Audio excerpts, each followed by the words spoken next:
Good afternoon, folks, and welcome to the Pervasive Media Studio Lunchtime Talk. These talks are live every Friday at 1 p.m, both here in the building and live online, so hello if you're watching us online. So whether you're in Bristol or you're far away, you can join in the conversation.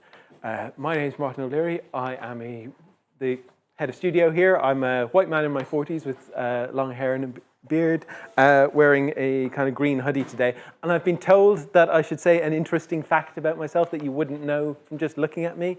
So I once licked an iceberg. Every Friday, we throw open the doors of the Pervasive Media Studio for Open Studio Friday, where we offer you the chance to spend some time in our space by hot desking alongside our residents and staff from 10 a.m. to 5 p.m.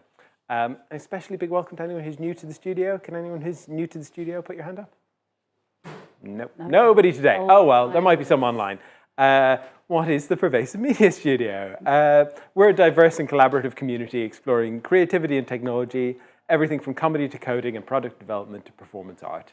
And we're a partnership between Watershed, where we are right now, UE Bristol and the University of Bristol, and we're funded by Arts Council England. And what we do is we offer studio space, including desks, meeting rooms, events, and opportunities, all for free to our residents as part of a spirit of generosity and mutual exchange. And most of all, we're a space for people to take some risks with embryonic ideas and to make some time for collaboration. So just a few notes before we begin. Please do feel free to move around. We've got some bean bags set up here at the front if you're brave enough to come this close. There is a kitchen back there. You can grab a cup of tea or coffee, a glass of water. We do have a quiet space just next to this space. So to my left, your right, just around the corner, there's a little room around there with some more bean bags. And some sofas and things. It's reasonably well soundproofed, so if you need to take a break at any point, you can just pop in there. We're not expecting a fire drill today. If you hear a fire alarm, it's probably real. Fire exits are at the other end of the studio, so again, my left, your right, at either end. But if you need them, the studio team will direct you to them. And then there are accessible toilets, including baby change, over there in the corridor next to the kitchen. There'll be a Q&A at the end of this talk. If you're watching online, please pop your questions into the YouTube chat. Lauritim is here in the room. He will be your voice today. If you're in the building, please raise your hand and we'll send around a microphone so the folks at home can hear what you're saying. You can get news on all of our future talks by heading to watershed.co.uk/studio, at Pervasive Media Studio at mastodon.social on Mastodon, at pmstudiouk.bsky.social on Blue Sky, or at Pervasive Media Studio on Instagram.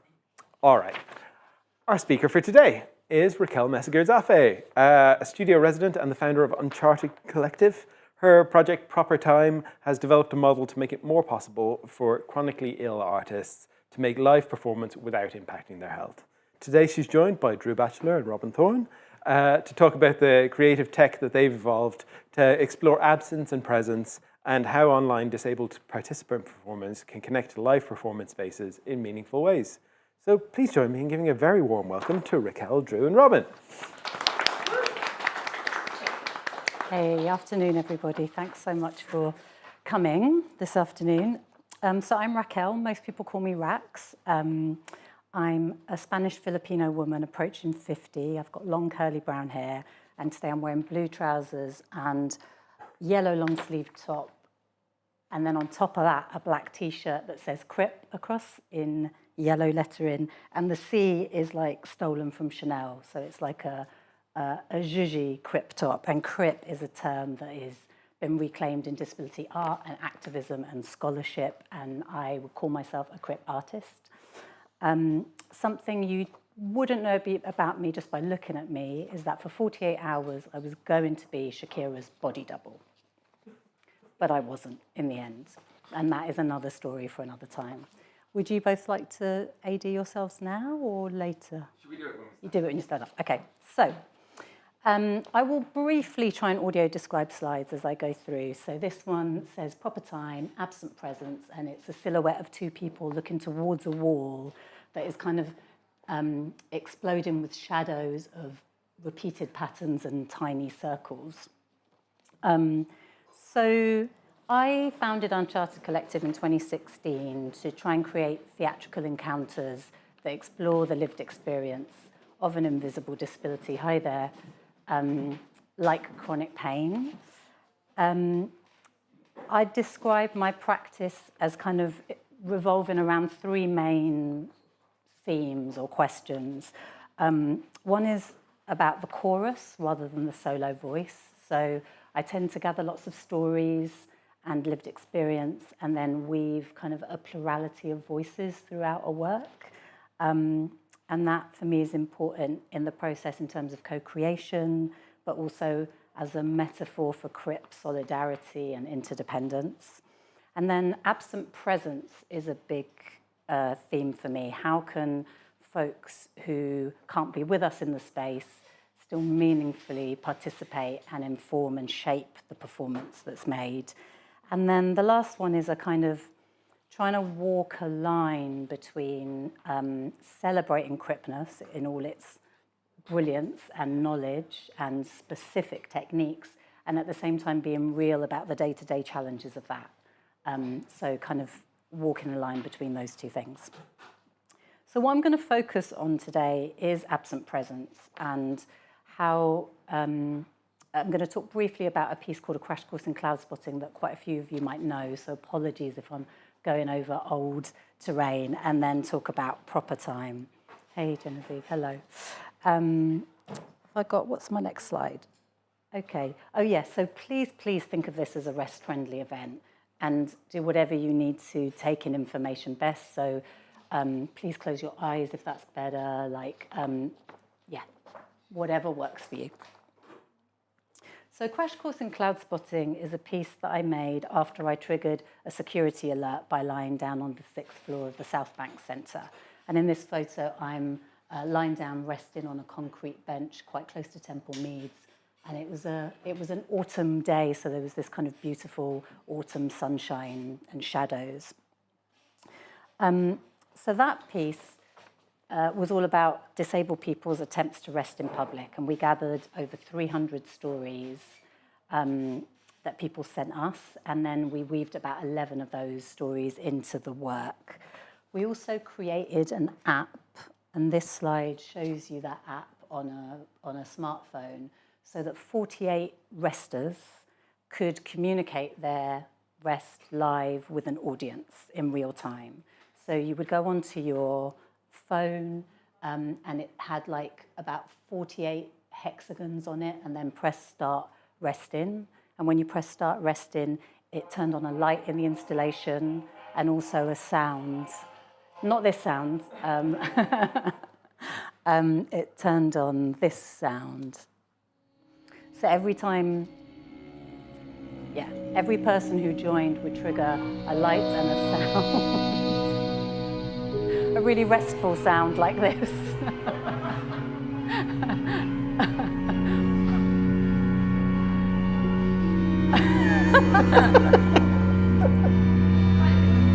It's quite a different vibe. That's more like a Wild West, and this is more like a, I don't know, womb-like kind of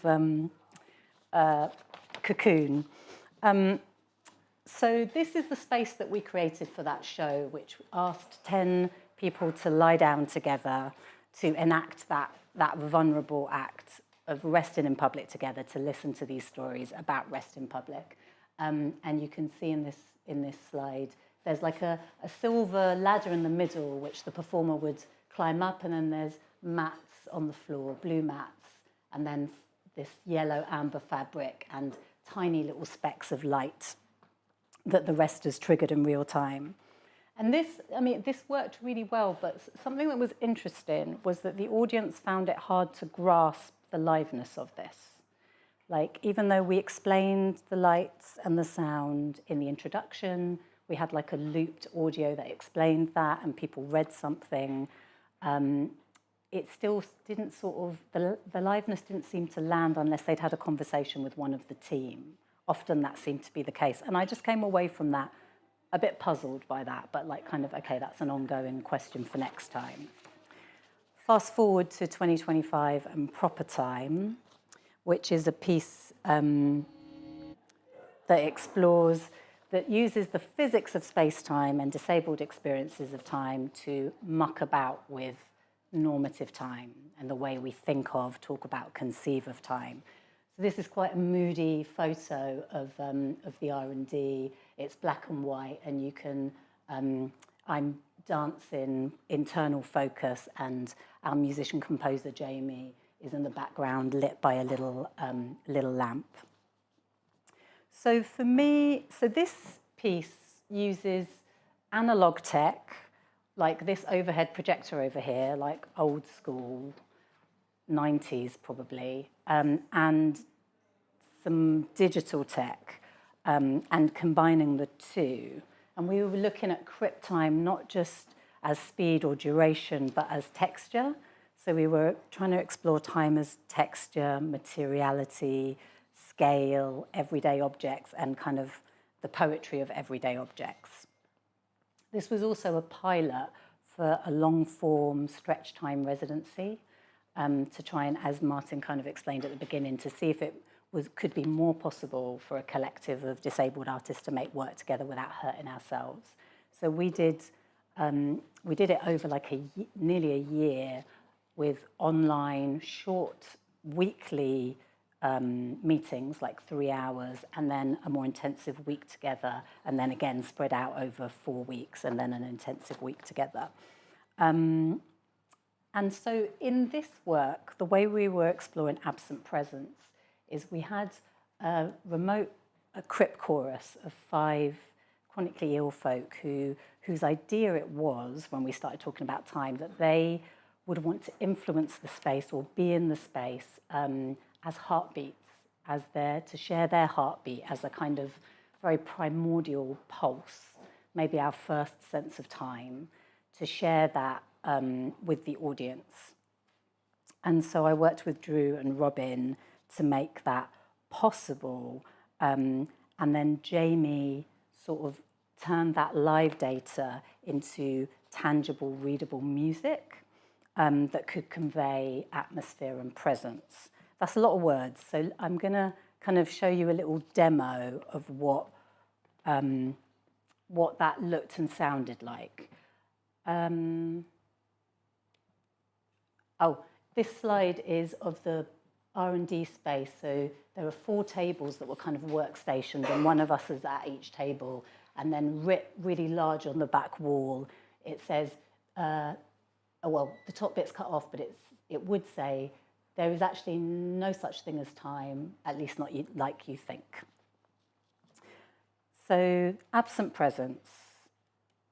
Let me share with you, sorry, let me get my tech lined up.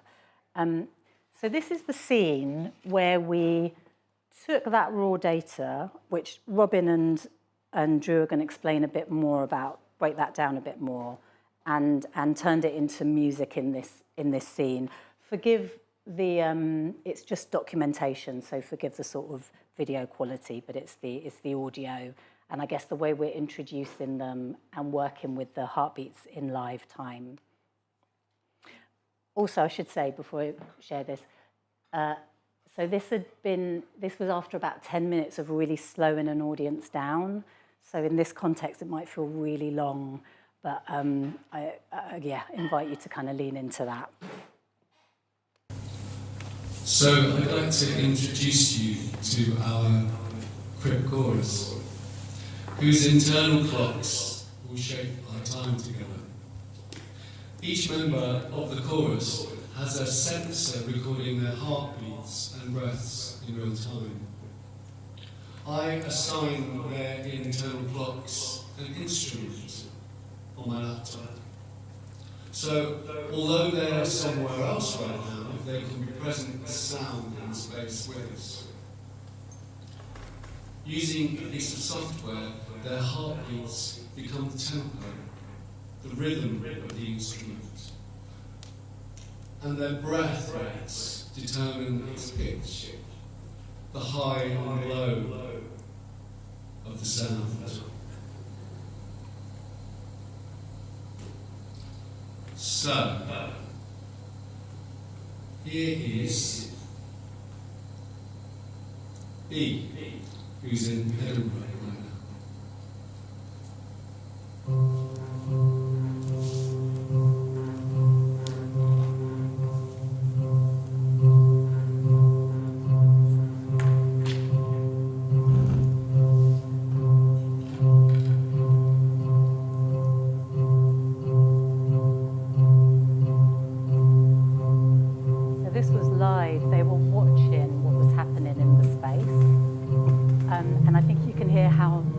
they might have been in that moment of like sharing, so the heart sped up and slowed down.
And here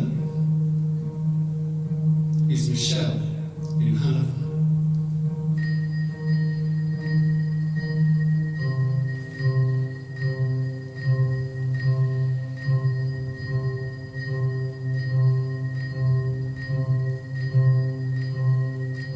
Anna B in Bristol.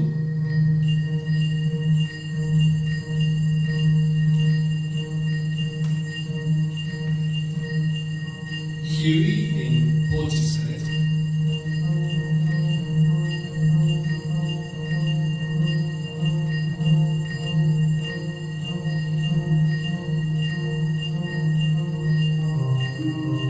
And Gemma in Bristol.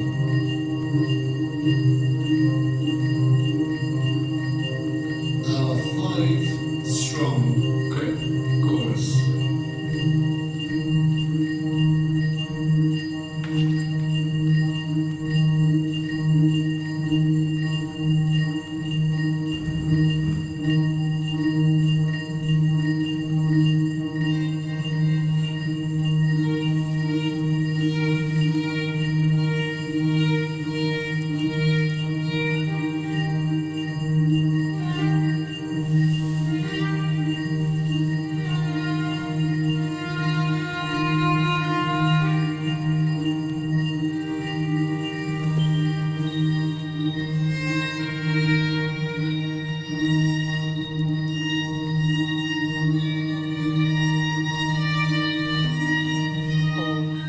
Pause that there. So I guess what was interesting to me is that this, taking the time to introduce each member of the crypt chorus individually and have a bit of time with each of their sounds, their pulse, their heartbeats, seemed to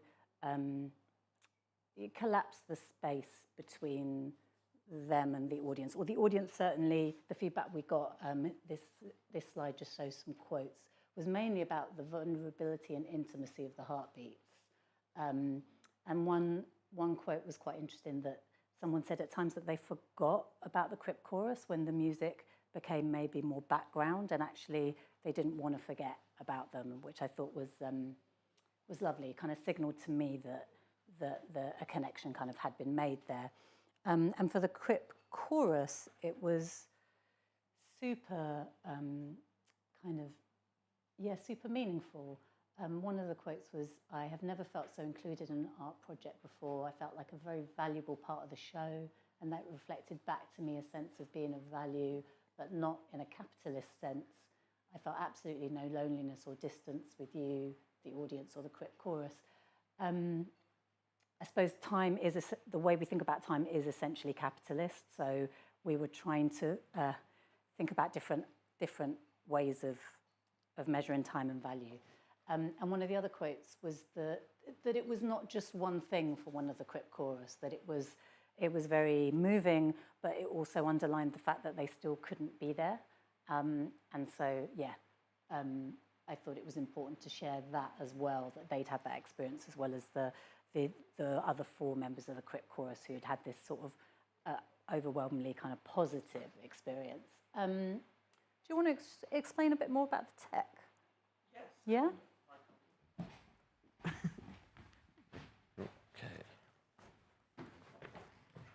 Okay. Well, good afternoon. My name is Drew Batchelor, and I am a tall white man approaching 50. I'm wearing black trousers and a top and a brown cardigan, which my wife bought me from Bangladesh. Something about me that you wouldn't know by looking. If I was not doing creative technology, I would probably be roller skating. There we go. And that's what I would be doing in my spare time. Over to you, Robin. Lovely. Hello, everyone. I'm Robin. I am a 21-year-old white person with shoulder-length, kind of frizzy, curly brown hair and yellow glasses. And today I'm wearing green trousers and a grey jumper with a lovely picture of a wave on it. Something you might not know about me just by looking at me is that I also play and coach wheelchair basketball. But yeah, let's talk about the tech. Okay then, so Raquel has asked us to explain how this sensor works, and I will just, unplug this here. I tell you what, I'll just pull it apart. Just disassemble the setup. Yes, so I'm holding up a small pink box that fits in the palm of my hand, and on the front of it, it has an LED which flashes green when it's working. And inside, it has a little radar transmitter and receiver and a microcontroller. And then it's powered by USB, and it normally lives on a photographic stand. This is the prototype, and there are 5 of them, one with each of the members of the crypt chorus. So let's go back 6 months, and I met with Raquel online, and she described her vision, which actually now you've seen, so you're ahead of us, because what I had was energy and enthusiasm and a vision, which, when you always get from artists, is quite vague. But what I've learned is, if they've got energy, go with it, because often that vision becomes something. And at the time, there was a show, and what kind of show is it? Well, it's got some dance, and it's got some music, and it's part lecture. And I thought, I like the energy, let's do it. And the best that we can do is make a prototype and try it out. Because that's the only way we can know, is let's try and make it real. What's the first step we can do is try it out. So I went off and researched, how can we measure pulse, how can we measure heart rate, and went and bought 4 sensors at the time and tried out different sensors, you know, things like finger clips and wrist heart rate sensors, and just wanted to run as quickly as possible to, can this work? I had a chat with Jamie, said, Jamie, how could this work? And he said, I don't know. I don't know, but we'll figure something out. And so the sensor I eventually settled on, we'll skip some of the sort of the work in the middle there, is this radar sensor, which is frankly science fiction, and it's quite new technology because it's detecting pulse and it's detecting breathing, we'll come to that in a moment, from about 1 meter to 1.5 meters away without any contact, which actually is quite useful for our crypt chorus, because they may be lying down, they may be sitting, they may not feel comfortable with the sensitivity of having something on their finger. Oh, and also if you clip something on your finger and it's on a cable, at some point after about 10 minutes you get up and forget that it's clipped on and drag it across the room. So non-contact was quite a good option. And the way that it works, how can I best describe this? Okay, car goes past you and it goes, meow. Beautiful. Okay. Stunning. Love it. The pitch changes as it drives past. So as it's coming towards you, the sound waves get compressed up, and as it goes away, they get expanded. So that's why they sound meow as they come past. Thank you. Thank you. Well, the same happens with radar, but to a finer scale. So the radar waves get compressed up, and they get pushed away. What this is doing is that, but based on looking at your chest and picking up the radar movement of your chest as your heart beats, or if you're breathing, if we think about breathing, you've got a slower movement of your breathing, and then some very, very clever filtering to work out the acceleration forwards and backwards of your chest to pick out the heart rate, and of your breathing of your chest to pick out the breathing rate. I think that's probably just like Star Trek science fiction, but that is how they work.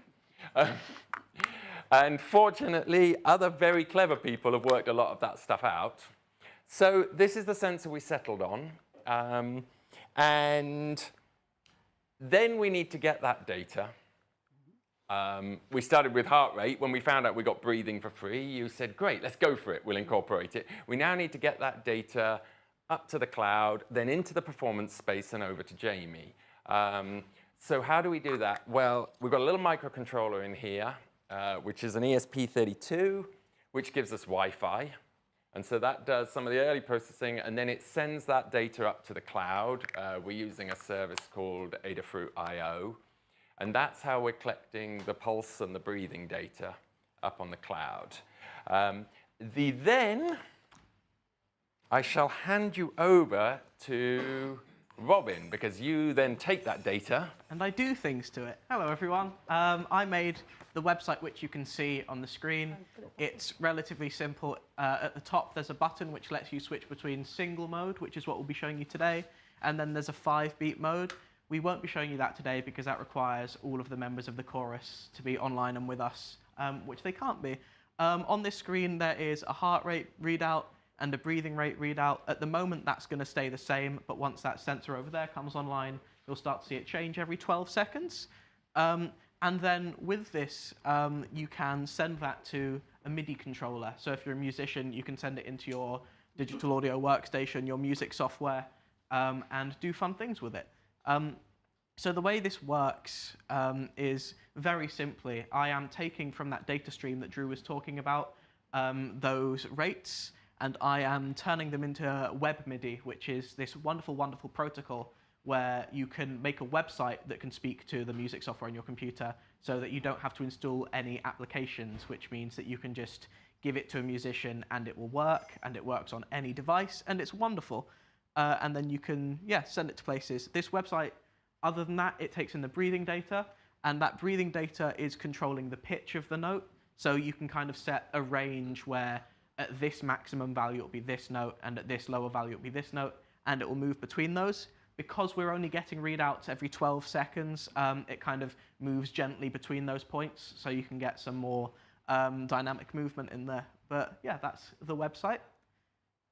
And it sounds really nice if you link it to something. Something that was important to me, though, was that the website itself can sound quite medical, and I really didn't want that. I wanted something a bit more human, which is another reason we like the radar sense. You don't have to have anything strapped to you, like Drew said. So at first, this can sound a bit daunting, but then when you start plugging it into your music software and you start assigning things instruments, you can get these really lovely moments. Yeah, then it sounds a bit more like this when you've used that software. It starts to sound already more like music. And this slide is an illustration by Jazz Thompson, who's another resident here. We're kind of capturing an online session where we were testing these heartbeats, and there's a quote there from Robin saying pretty much what you just said about not wanting it to feel medicalized. So working with this kind of information and data, but yeah, moving away from it feeling medicalized at all. So I just want to finish by showing you a little film that we made of the project, which is about 4 minutes long. And then if anybody's got any questions, yeah.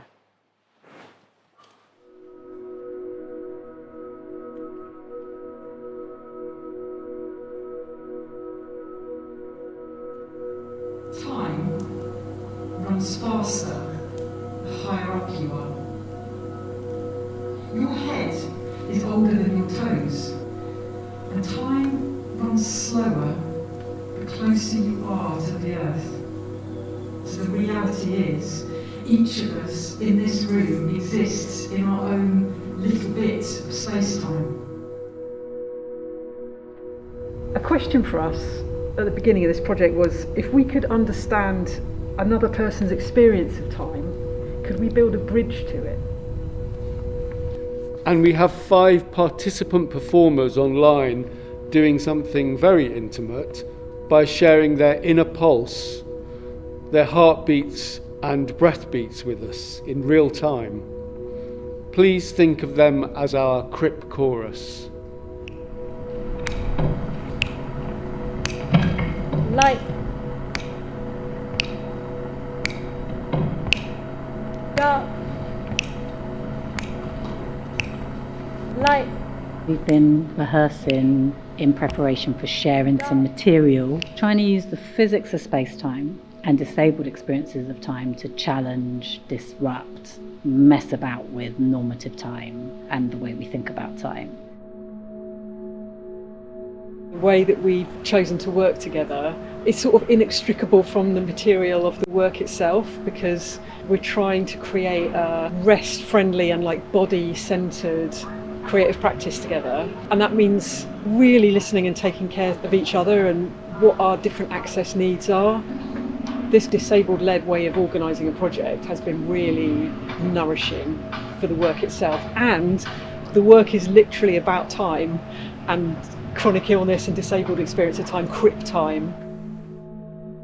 Something about the detail of the experience of fatigue or pain, you know, how pain is experienced in the body, that the zoning in, the detail of that.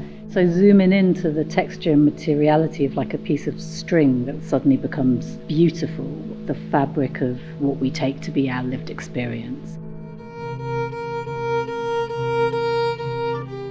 Working with Jamie, who's working a lot with violin as well as electronic sounds.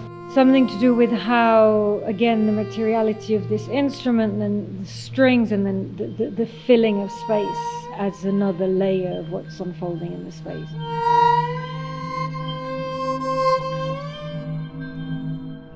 During this project, I got properly obsessed with moss. Mosses live on the hardest substrates in the most poetic way. They live in the small space between earth and atmosphere called the boundary layer. The mass of the earth, the mass of the earth, the mass of the earth slows down time. Does a crit body? Does a crit body? Does a crit body? Does a crit body bend space-time? It means so much to be able to be in a space where you can bring your body with all of its wonkiness and still feel like you can contribute and be creative. My problem is that I can't now ever imagine working any differently, and I don't know how to work any differently anymore. The geometry of life, its schedules and goals, floats away from me like time and space expanding. And I can be accepting of that.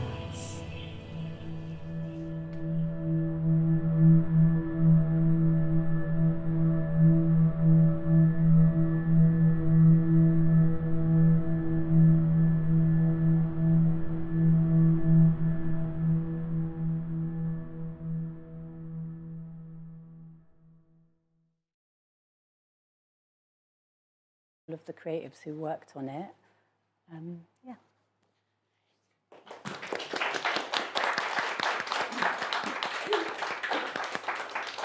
Thank you very much. Do we have any questions from the audience? Yes, Michael. So, can I just get you to clarify something? Yeah.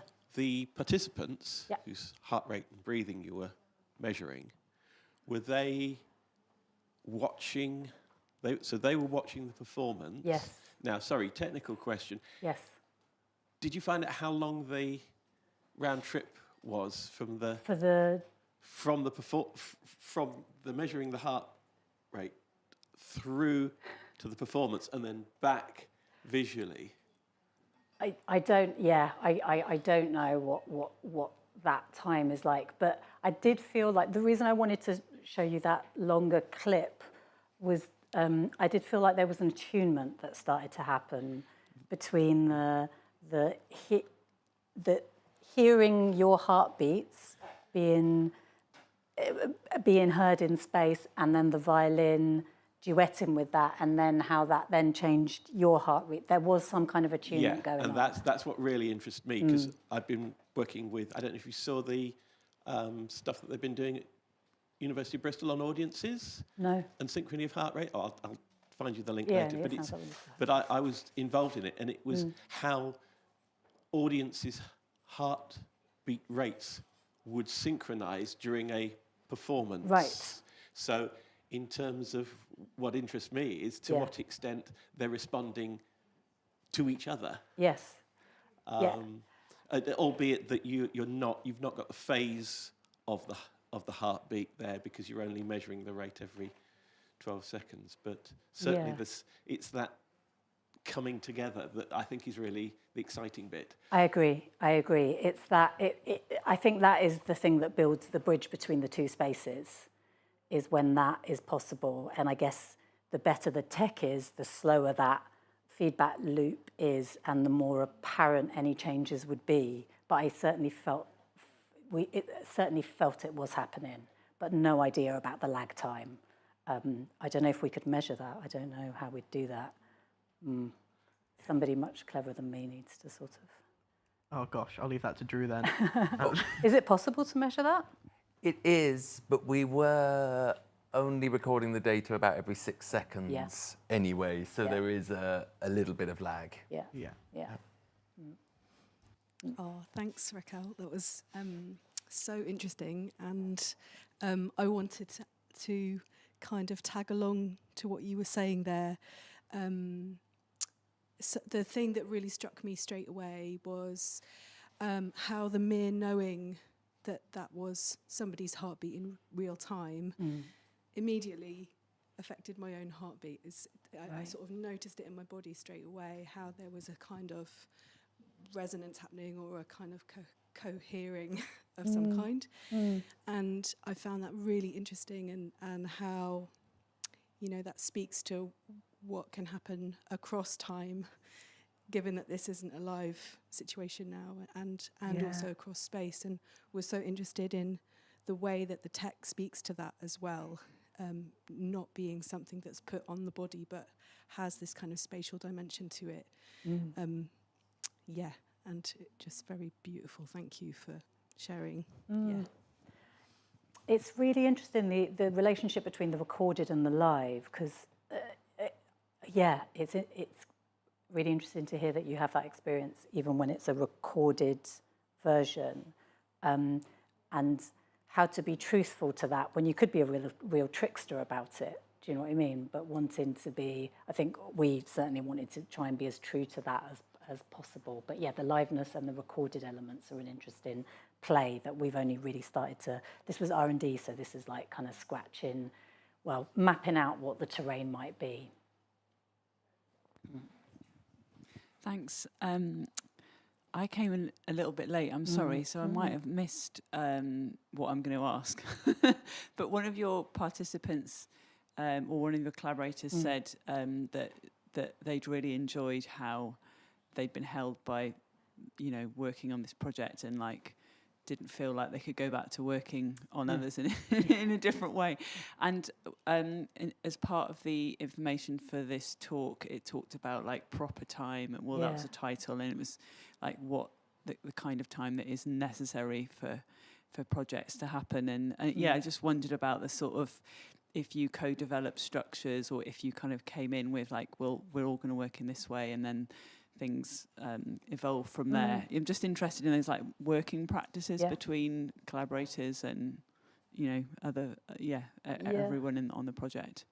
So the core team of creatives, we decided as a starting point, we'd try this, that we would meet for 4 weeks, one afternoon a week, and then we had a space of a month, and then we came together for 4 days in a studio, working between 11 and 4. So we were doing shorter days for access reasons, and trying to see what was possible within that. And then we discovered in the first, in the studio time together, we discovered that we could do hybrid, because there was one day when one creative couldn't come in, but they had an idea for a scene that they really wanted to try. So they stayed in bed, and we had a Yeti mic, which is like £100 mic, but you can put it in the middle of the room, and the person who's at home can hear everybody in the room without everybody having to try to come to the computer screen. So we had that, and then a projector, so we were able to rehearse the scene that they'd proposed, and then for an hour, and then they rested, and we carried on with the rest of the day. And then we had a break, and then when we came back to do another 4 weeks, one afternoon a week, and then come together for another week in person, I found that at that point I just wanted us all to be in a room together, but we didn't have the budget because somebody doesn't live in the same place. So we needed to persevere with this once an afternoon every week, which we did hybrids for those, and then came together.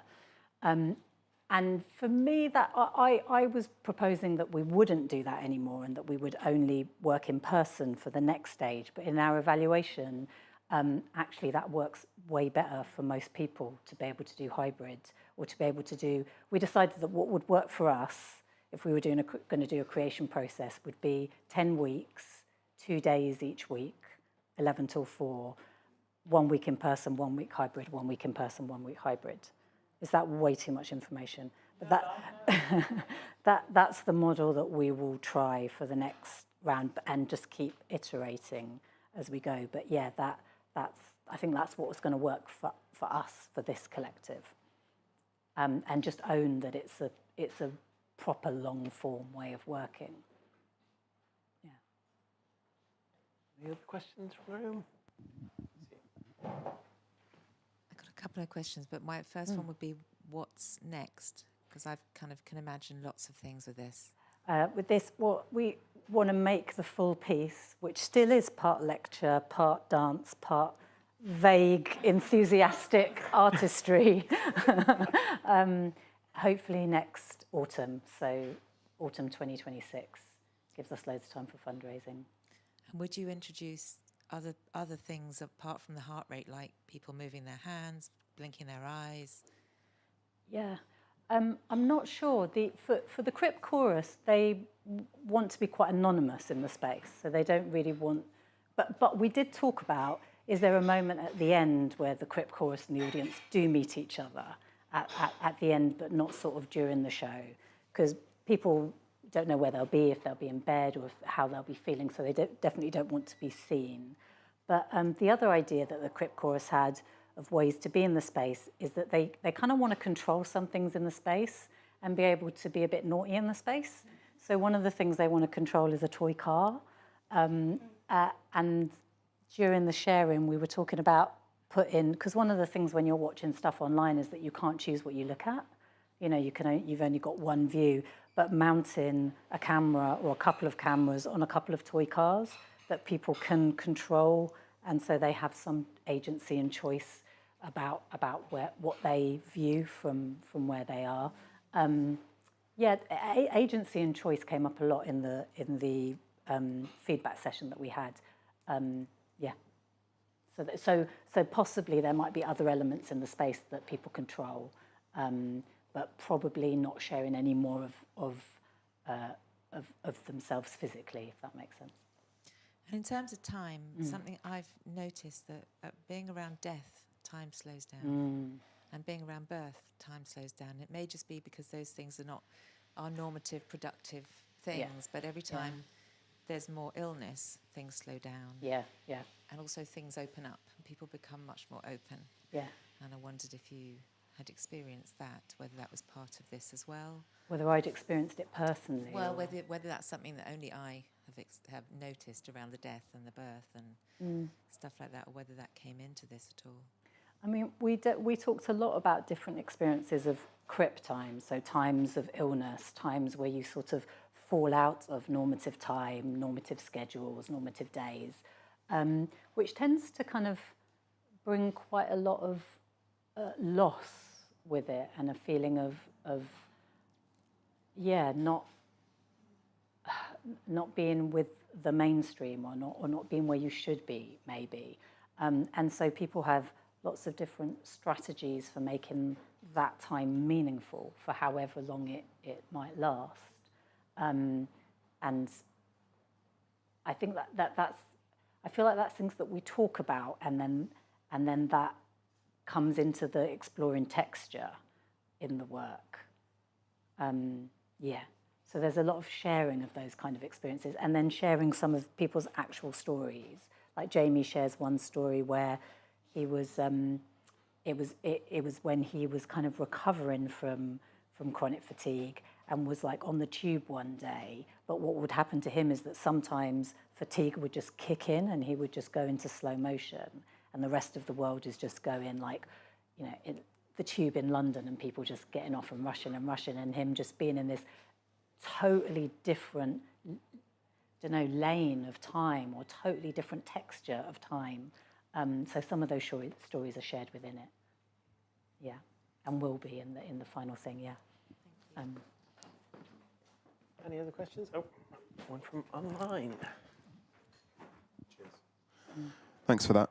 Someone asks, I'm wondering how they use the breathing measuring in the audio, as I am lying here very aware of my own shortened breath today. So the heart rate determined the tempo, and the breath the pitch. So if you were breathing, is this right, Robin? If you're breathing really quickly, the pitch is higher. Yes, absolutely. And if you're breathing slower, the pitch is lower. And it's interesting. People talked about, for all of us, the first time I put the sensor on, I was like, oh my God, my heart rate is so high. And I'm told all the time that is bad. It was confronting at times, being with the sensors, but then transforming what that meant into something else, changed it. I don't know if that answers their question. Any other questions? Yep. Hi. This is a half-formed thought or question, don't know. But how did you experience that interplay between like hard tech, data, sensors, things that are from outside the body that can kind of measure? Yeah. And I guess I'm thinking a lot about culturally our move towards Apple Watches and Aura rings and sleep apps and things that tell us what's happening inside our own body. Yeah. And then I feel like you're talking about this other kind of knowledge, which is very textural, internal, sensed, felt, not capturable in the same way. I don't know if I have a question other than, like, are you thinking about those two modes of knowing what's happening in the body, and are your collaborators? Yeah, no, it's such a good question about the internal and the external. And one of in the evaluation, somebody said, you're working a lot with physics. Like, we're trying to use physics to debunk how we think about time. They were like, why physics when there are so many other knowledges in the world that are more ancestral knowledge, kinship knowledge? And I came away thinking, why is that? But I think at this stage anyway, because I think all those other knowledges are really valuable and I totally want to explore them, but there was something about trying to knock down the very Western, that kind of knowledge way of thinking about time, and something satisfying about that for me. And I don't know, piggybacking on the way we think about that kind of wisdom to knock down something about capitalism to make way for another kind of wisdom, if that makes sense. Does it make sense? Kind of. Yeah, kind it of. does. Yeah. But thanks, Joe. That's a good. That's a really nice thought for me to have.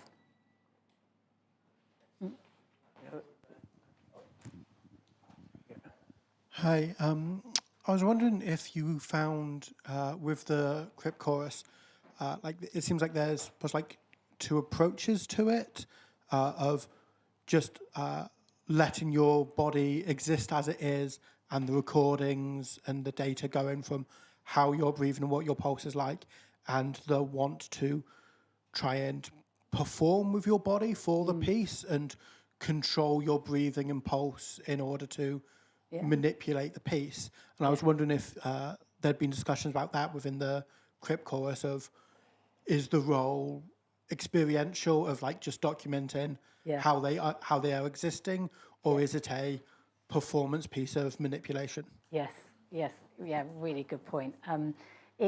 We didn't really consider that before the sharing, but afterwards we did talk about that, about whether, did people want to be able to manipulate their breath to be able to manipulate the performance? I think the way I was thinking about it was just, like you said, documentary, just kind of not needing to change anything of how you are for that to work in the space. So you can be part of it and show up no matter how you're doing. That's sort of an underlying principle of this work, that any of us can show up however wonky our bodies are, to use Anna Starkey's language in the video. So I think we won't pursue the manipulation route, but it's something we're aware of. You could do if you wanted to. You could learn all kind of breathing techniques to manipulate what happens in the space, but I think that's not what we're after. Thank you. Any other? Yeah, I'd heard of an experiment done decades ago, I think, where they had heart cells from embryos, and when you bring them in proximity to one another, the heart they're beating, They'll synchronize. they synchronize. Yeah. Did you know that before you did the experiment? Were you expecting that to happen, or was it like you were just open to whatever happened, sort of thing? Yeah, I think we were just open to whatever happens, but I think like as audiences and as like humans gathering, we kind of know that happens, right? We feel when that happens in a concert or at a gig or a good performance. We know that, not like you say, Joe, non-scientifically, we kind of know that. So I think we were open to however the heartbeat showed up, and whether they would ever synchronize within the time of the show, probably not. But that would probably take years. But, And was it across time zones what you did, right? So that was like dispelling, like synchronizing across time zones, which is quite interesting. Bend of what time is. Sort of thing. Yeah, I mean, interestingly, we had somebody in Hanover, Edinburgh, and then 3 people in Bristol.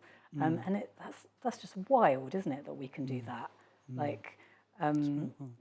and it would be great to have people, all over the world. That would, thank you. All right.